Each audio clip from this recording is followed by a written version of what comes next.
Hello and welcome back to Wrestling in Mom's Basement. This is the Monday Night War review show for November 27th, 1995. I, of course, am Patrick Young. This guy to my right is my co-host, Joe Venuto. Rolls coming to us again from the Richmond Coliseum, Richmond, Virginia. It's back to the big taping blocks, unfortunately. Recap show Shawn Michaels collapse last week. Ahmed Johnson versus Ryan Radford to start us off.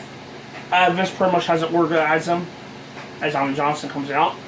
Even Joe Lawrence knew of his enthusiasm. While Johnson gets there, Bob Backlund shows up in the Crown campaign to be president. Radford competed at Survivor Series and has an actual storyline where he wants to be a body on it. Radford is in more offense and center, but sets himself too early and he's a Pearl River punch. Just look at the match itself, and you realize it's not going to be the most pretty thing. But thankfully, it was kept pretty short.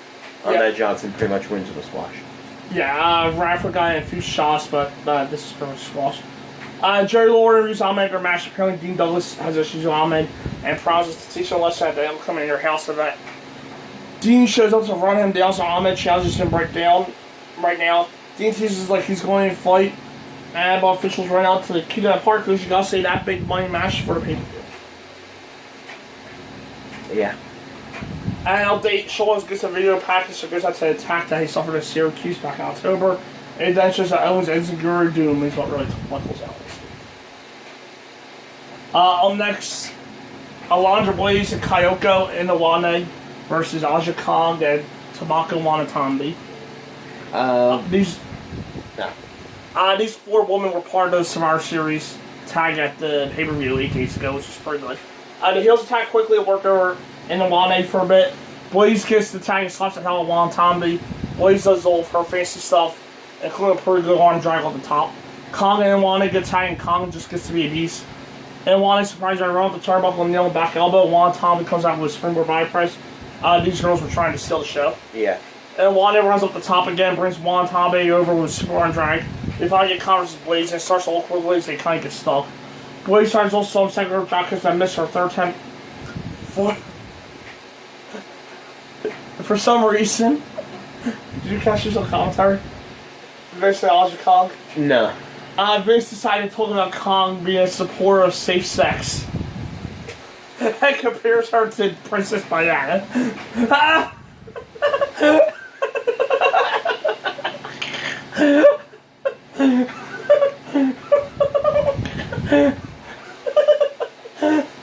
Lawler then calls him out for a stupidity, and Kong is the backdrop driver and spin back for us to beat Inoue. Besides that interesting part I somehow missed. I thought this was match of the night on Raw. Those girls seemed like they actually legitimately tried pretty hard. And on a show where it was probably a little bit more easy to steal the show than one would think. Wasn't my match of the week, going over girl match cards, but it was pretty actually close to my match of the week. Yeah. Yeah, no, that's some stuff. Yeah, it was a good little match. They worked hard. There was some miscues, but honestly on this roll, there's a lot more miscues. Yeah. There were just a few. It was mostly enjoyable, and it was actually different than some of the stuff we didn't see. I recapped Diesel show some Mercy at the Bret Hart fell through the table, but one else after match bow about him. Survivor Series, we also see some of Diesel's great promo from last week. And random unwelcome decision, I guess. Because the fans of Bill and Bro was back. I was fine with it. Yeah. What's Joe Jarrett was there? He has Purple Pink Lane interviewed the brand new WF Chamber Heart. Love his questions. And just because Bro Flynn goes to respond, he brings up the man he brought to the WF Undertaker and the fact that Bro scared him. Look at them playing the seats for the Giant Water title match. By the way. Brett finally takes control of the microphone, calls out Diesel did. He says some curse on Taker Bridge and gets there. I started Bruce Little. Bruce says he plays with Game Redemption for SummerSlam 92. As Brooke gets to lead, Bob Backlund runs up in Chickling, and I thought this feud was officially dead. But nope, like herpes, it's back. Hunter Hearst versus John Crystal. They promote the upcoming Helmsley Allen Hoffman match, which turned out to be better than expected, by the way. Yeah. Believe it or not. Show us this quick work on wins with the pedigree. Yeah, pretty much Triple H squash. Yeah, I like the quick squashes. In your house, Razor Ramon 1-2, and Marty today with you on take on a 1-2-3 against, like I said. Also, Jim Cornette and Owen Hart cut promo saying that nobody wanted to face Owen to win today's UK. Owen has an open contract for In Your House, so anyone bring it off. We're supposed to get Undertaker versus Kama in the main event. But Kama comes out and crushes. So they now start Mo as his replacement. Look, Kama is never good.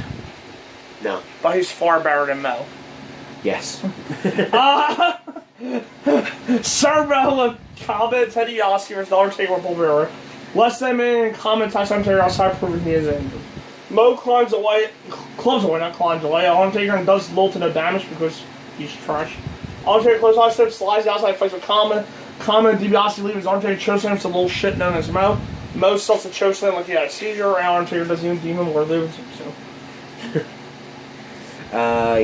Yeah. That's pretty much what I'd say. Yeah. Not a good match. It was about as good as you would expect, which means it wasn't, because Mo was truly shit. Yeah. Pitiful. Shit. King Mob. He's worse than ass. I was gonna say King Mob. You gotta say shit. I was gonna say King Mama. King Mabel. I was calling it Mabel. King Mama. King Mabel strolls out. Yeah, strolls. To have a straight out Undertaker. Undertaker gets the chain that Kama left behind, which is made from Undertaker's urn. Yokozuna wobbles and gets in the ring with Undertaker. He tries to tell, but we will remember how he will limp the sound of the war casket. Undertaker gives the chain to Paul Bearer like an idiot.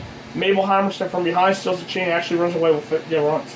Undertaker falls while Yokozuna's in the ring as if he's irrelevant. Next week, Mark J versus Sid. Plus, Razor Ramon defends the Intercontinental Championship against Dean Douglas. Oh, that was in a roll.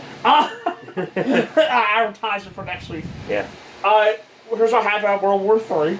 The WCW Television Championship, Johnny B. defeat Diamond Dallas Page in 12:35. Bay also gets the Diamond Doll. Tape fist match, Big Bubba Rogers defeated Jim Duggan.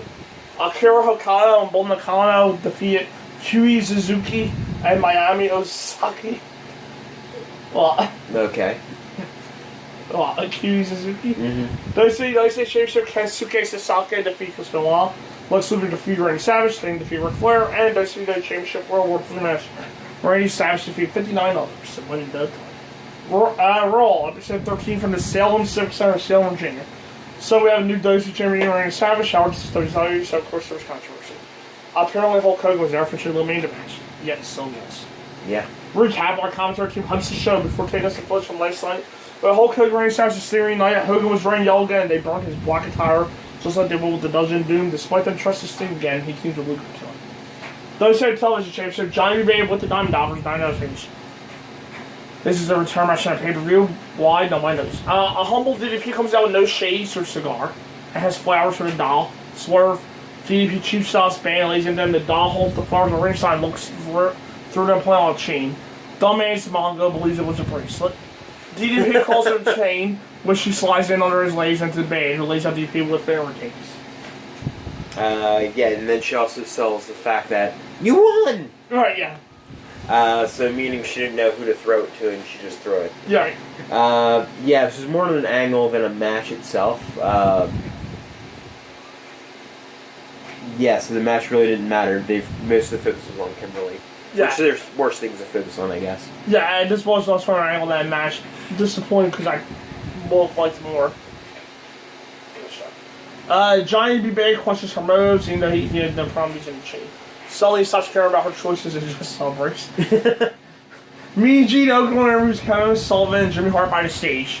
I swear he interviews them every week. He does. Sullivan is angry. But this time they changed up the stage. They set a ring. Yeah, they changed up the location. Sullivan is angry at Jimmy Hart for allowing Sting to talk Luger out hold his submission on Savage's fight. And Sullivan's mind, Luger held that on a bit longer. Savage would have been to win the title.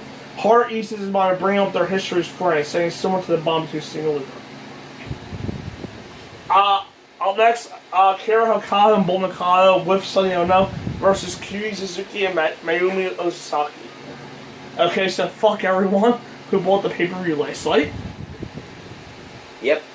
Also, what are the chances that in 1995 I thought was interested in both Raw and Nitro featured women tag team matches? Especially when 7 to 8 women in the matches were Japanese. Yeah. It's a brave new world then. Quick start by the heels as they destroy Ozaki. Okada pretty much hangs her while still on top from Nakano, slams her down hard short after. Suzuki gets the tag and thinks her under her favor. They do a slip-up wall move, but make up for it with a fun double stomp off the top.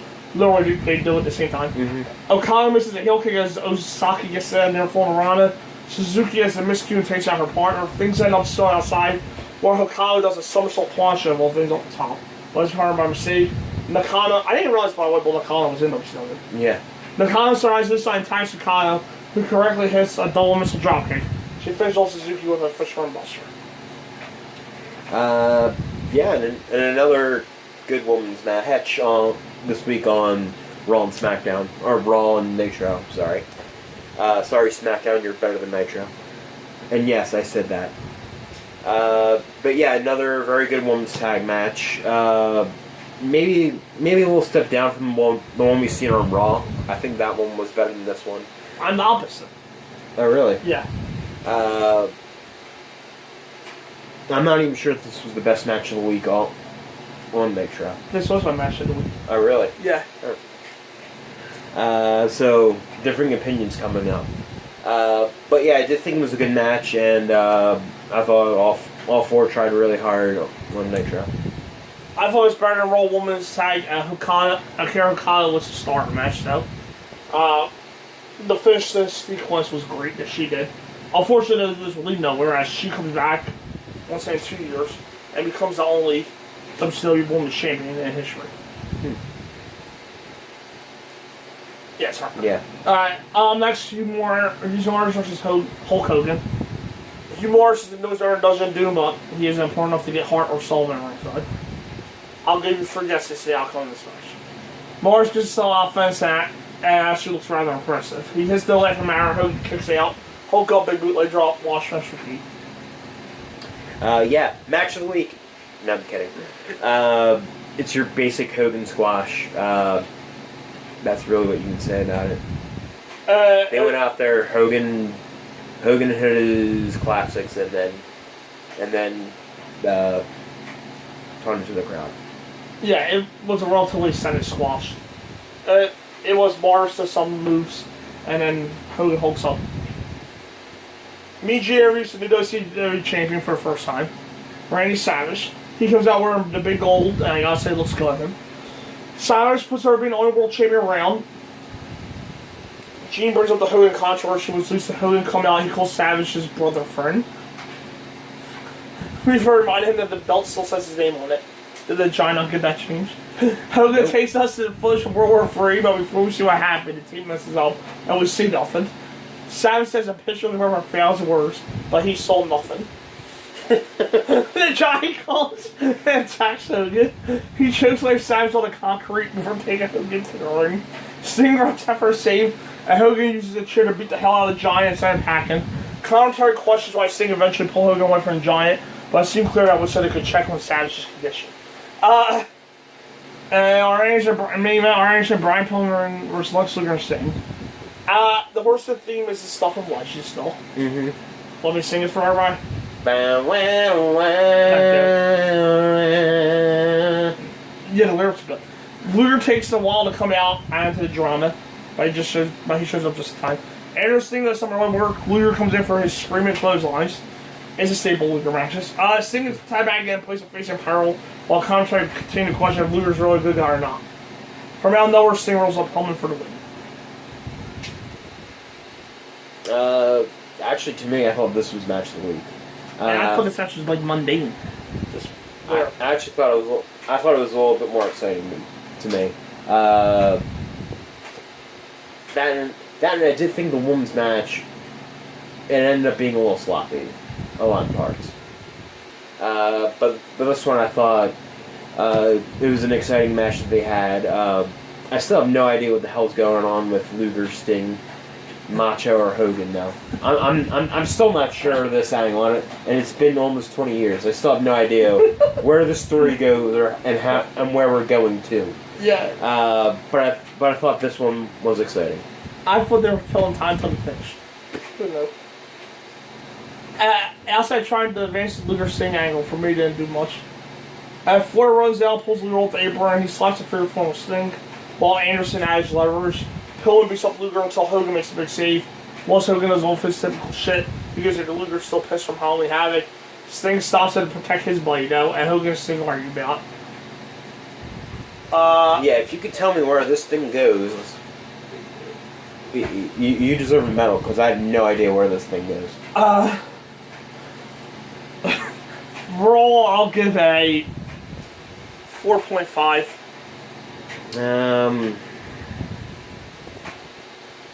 Yeah, it seems about right for me. Yeah, early on the episode was going smoothly.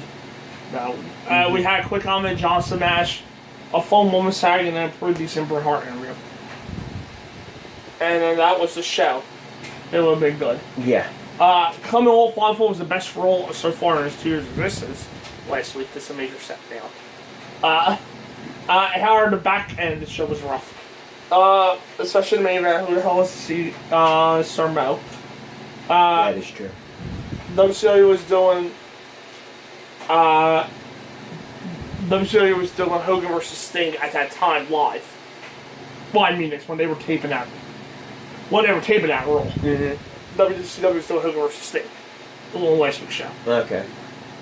Because last week's main event was Hogan versus Sting. That's yeah. Because they taped that the week before Raw. Sarmo was going to come. Nitro. You know what? Nitro lost last week. Last week's loss was still better than this week's loss. This week's show now. Yeah, it was. I'll give Nitro a 4.5. Yeah, I'm looking at time too. They kind of had similar problems, just in different places. Where I thought Nitro ended very well, I think they started off with shit. Where I think Raw started off very solidly, I thought they ended with shit. Yeah, I think the ceiling for the matches was slightly higher on Nitro.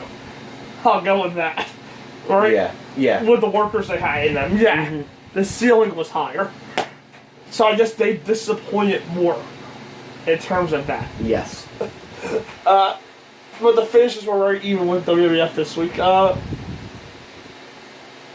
though, I found the same problems with the shows. I had opposite problems, but I found them the same exact problems.